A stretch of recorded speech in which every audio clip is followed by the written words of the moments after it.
أما بعد فأعوذ بالله من الشيطان الرجيم. بسم الله الرحمن الرحيم. حاميم والكتاب المبين. إنا أنزلناه في ليلة مباركة إنا كنا منذرين فيها يفرق كل أمر حكيم أمرا من عندنا إنا كنا مرسلين رحمة من ربك إنه هو السميع العليم. صدق الله العظيم. الشريف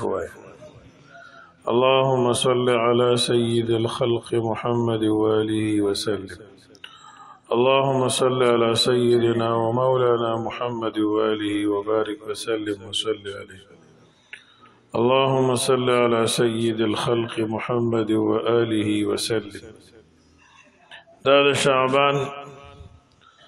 مبارک و اهم میاشت ده. روایت و آثارو کی دې میاشت ډېر لوی فضیلت و اهمیت راغلی دی. احادیث و مبارکو کی د دې میاشتې جدا خصوصیات راغلی دي.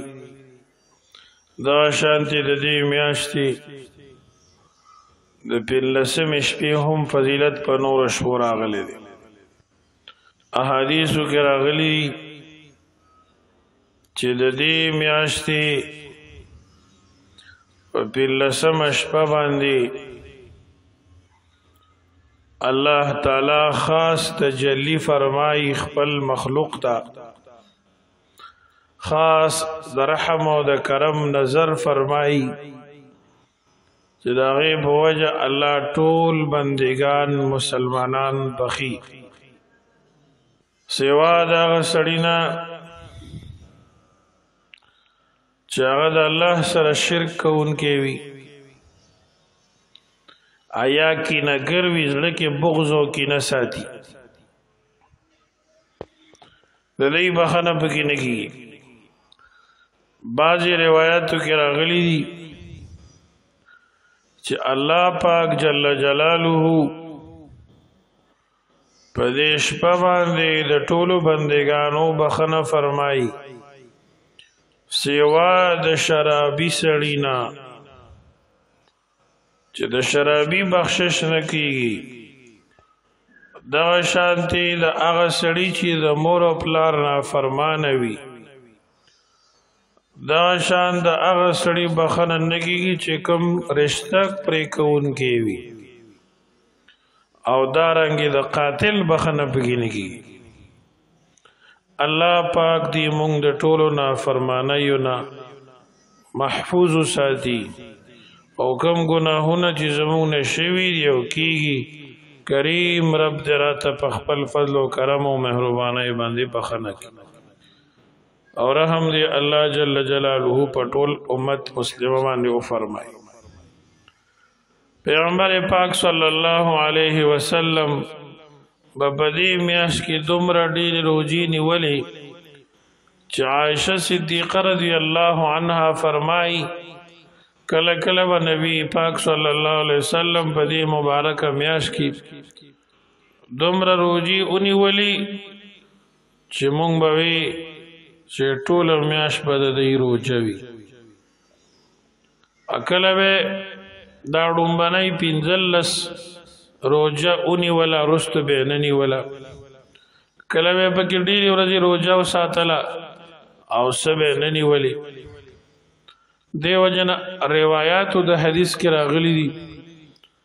چې میاشت د رمضان دا د الله میاشت ده، او میاشت د شعبان کم ته چې زموږ عوام د شوقدر میاشت وي. فرمایي پیغمبر د خدای چې دا زما میاشت ده. شعبان شعب خاخ ته وی شاخ ته نو دای ته شعبان په دی وجه وی چې انسان ته د دې روزي برکات عیسی په عیسی باندې نصیب کیږي او را نږدې کیږي عائشہ صدیقہ رضی اللہ تعالی عنہ فرمائی یوزل پیغمبر علیہ الصلوۃ والسلام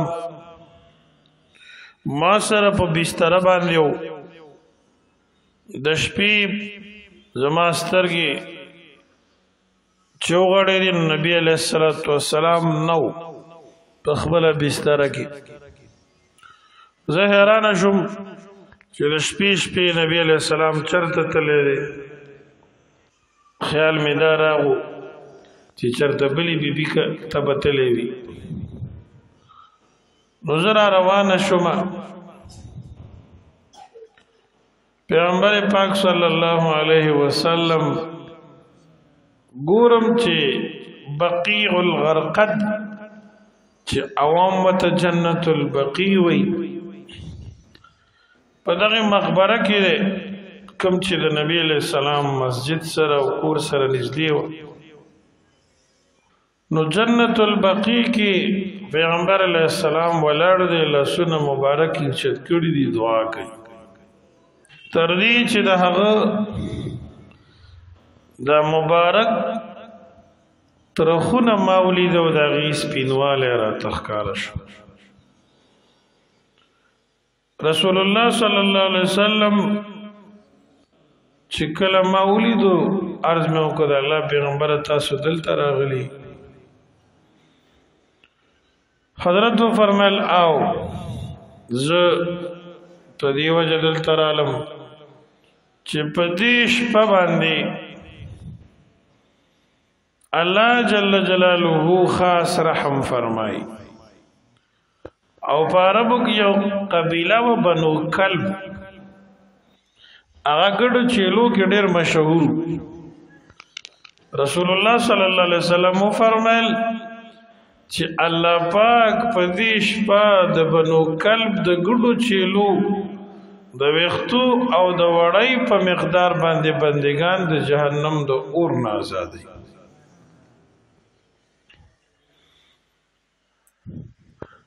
احادیث او آثار کې راغلي دي چې دغه موقع باندې رسول الله صلی الله علیه و آله وسلم عائشہ رضی الله عنها ته فرمایل چې ستاسو خیال له جذبه تاسو رضیاتې وکم او ستا نمبر به بل چاله ورکو زه نه کو خو په دې شپه باندې د الله خاص رحم راځي مشهور زمانہ محدث علامہ الشیخ ابو محمد عبد الحق حقانی دہلوی رحمت اللہ علیہ ما ثبت بالسنة فی ایام السنة کی لیکلی دی چې د الله تجلی او د الله رحم خو په عرش په باندې راځي خود دی شعبان دی مبارک شپه کې یو خصوصیت ته چې نور شپو کې نشته د شعبان دی مبارک شپه کې خصوصیت دا دی چې په دې شپه باندې سر د ماښامه د ماښام شروع کېدو سره د شپې راتګ سره الله جل جلاله خپل رحم و کرم متوجه کی اپ نور شپو کی آخر ایسا د شپه باندې الله رحمتونه نازلې نو دا ټول شپه د الله د طرف انوار او برکات او رحمتونه نازلې دعاګانې قبلي د رزق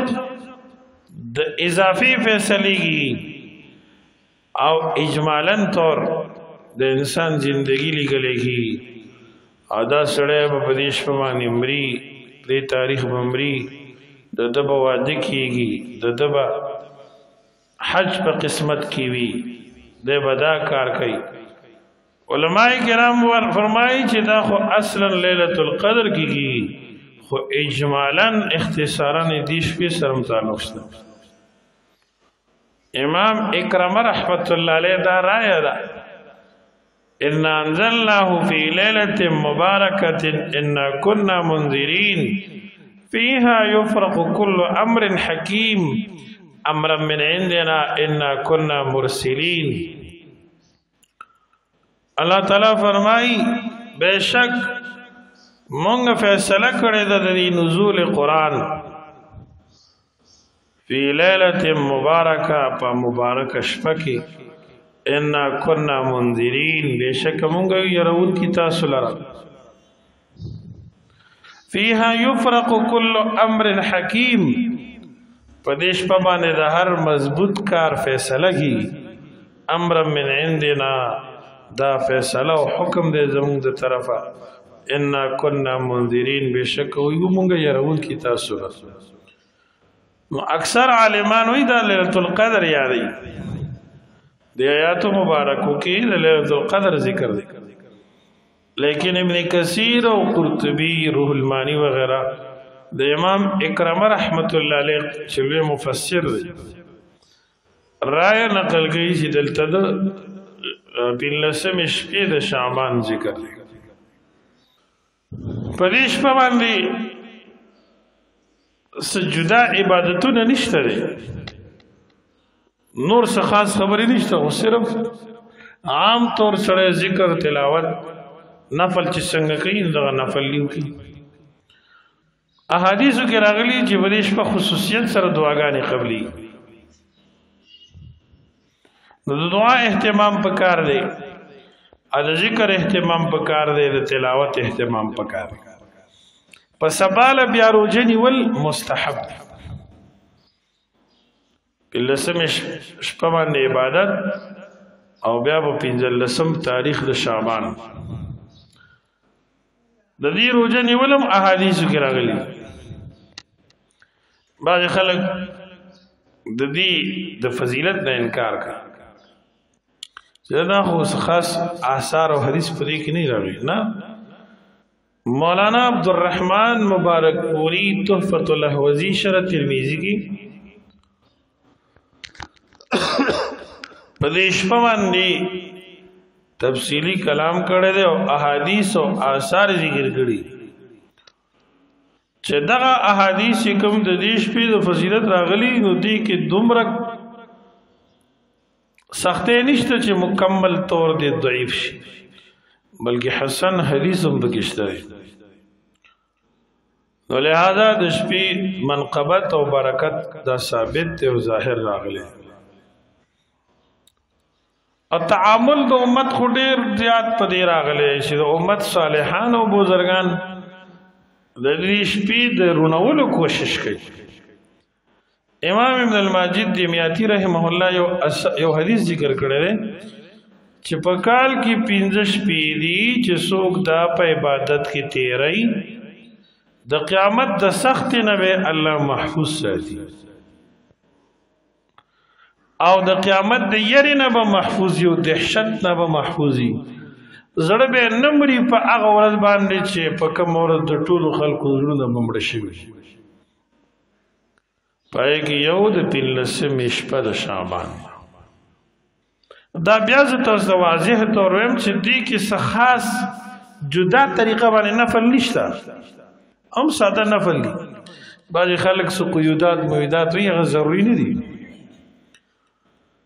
کور کې دې زنانه کوي نفلونه ذکر او تلاوت د ماسخام نه والا تر سهاره پورې څه ټایم وزګاري که ټوله شپه نه وي پاتې کېږي مه پاتې کېږي یو ګنټه خو پکې سړی شغل وکړي 2 ګنټې خو پکې سړی تېري کړي ضروري نه ده چې دې دپاره به ته ټوله شپه ویښ پاتې کېږي هله به دې ثواب کېږي. او بعضې خلکو دې کې ګوره د حد نه زیاتوالی ښه نه دی که دا لیټونو چراغانو پړک پړوک دا اسراف دی دا فضول خرچي دا شریعت کې نه دی راغلی. په دې شپه باندې نبی اسلام او صحابه او د صحابهو نه بعد د امت د بزرګانو کثرت عبادت راغلی ذکر تلاوت نفل دعا الله ته جړه راغلی په سبال روزه نیولم راغلی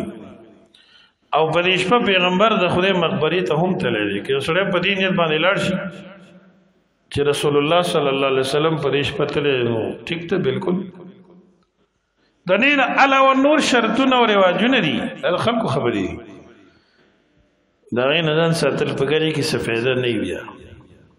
الله پاک دې موږ تاسو ته د دې شپو د برکاتو نه حصه را نصیب کړي او برکت یې دا دی که نه چې په لږ وخت کې ډېر ثواب میلاوي په لږ وخت کې ډېره فایده میلاوي پیغمبر پاک صلی الله علیه و آله وسلم د شعبان د میاشتې انتهایی عظمت او تقدس بیان کړی د صحابو باره کې راځي چې روجې ته به شپږ میاشتې پاتې شوې نو صحابه کرامو به د روجې د نصیب کېدو دعاګانې کولې چې یا الله مونږ رمضان ته پاتې کړي او د روجې میاشت مو نصیب کړي او بیا چې بیا روجې ونیولې نو شپږ میاشتې بیا دا دعاګانې کولې چې یا الله زمونږ د روجې قبولې کړي روایاتو آثارو کې راغلي دي چې د رجب یعنی زبرګه میاشت به کله راوختله نو پیغمبر پاک به دا دعا کوله اللهم بارك لنا في رجب وشعبان وبلغنا رمضان اللهم بارك لنا في رجب وشعبان وبلغنا رمضان اے اللہ مونږ ته د زبرګې میاشتې برکتم نصیب کې د شو قدر د میاشتې برکتم نصیب کې د روجې میاشتې تم ورسې سبحان الله اللهم بارك لنا في رجب وشعبان وبلغنا رمضان یا الله مونږ د پاره رجب او شعبان کې برکت نازل کی یعنی مونږ د پاره مزید د برکاتو نه ډک او د رمضان مقدس میاشتې تم ورسې نو دا د بزرګانو د صالحینو عام طور په دې ورځو کې عمل وی چې هر دعا کې دا وایي الله پاک دې موږ تاسو ټول د دې وخت او د عمر د نعمتونو نه مالامال کړي د خپل ژوندۍ قدر پکار دی پوه شئ کنه دا غړای چې ټک ټک کوي کنه او خيار خلک وي وسدا ستا د عمر په ونه باندې تبر دی چې گزار ورکړي او پته د مرګ نه لګي چې کله زموږ استاسو د دې دنیا نه سفر دی بیا د پاره په ژوندۍ کې داسې موقع ملاوي او کنه ملاوي په دې وجه د دې مبارک ورځو مزید برکات الله نصیب شي چې سړی ګناهونه پرېږدي الله جل جلاله ته توبه وباسي اصل شی توبه ده توبه په صدق سره چې الله جل جلاله ته موږ تاسو متوجي شو